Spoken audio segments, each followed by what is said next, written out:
بہت اچھے ماشاءاللہ۔ عزیز ساتھیوں، میں آپ کو بتاتا چلوں کہ مائیکل ہارٹ ایک یورپ کا مورخ ہے۔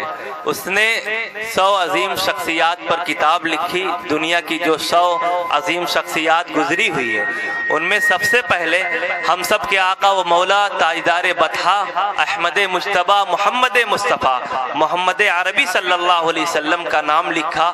وہ کیوں؟ وہ اس لیے کہ ہر ابتدا سے پہلے، ہر انتہا کے بعد، ہر ابتدا سے پہلے ہمارے درمیان عبدالعظیم صاحب اور سلمان عارف ندوی صاحب تشریف لا چکے ہیں۔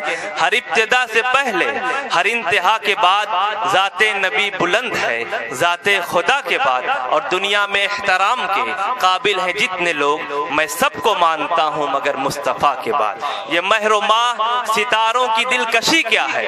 یہ مہر و ماہ ستاروں کی دلکشی کیا ہے؟ نبی کے حسن کے آگے یہ چاندنی کیا ہے؟ اگر ہو آنا تو آنا نبی کے روضے پر، اے موت تجھ کو بتاؤں گا زندگی کیا ہے۔ پتھر کو یوں تراشا نگینہ بنا دیا، پتھر کو یوں تراشا نگینہ بنا دیا، صحرا کو مسکرا کے مدینہ بنا دیا، اور دونوں جہاں کے پھولوں کی خوشبو نچوڑ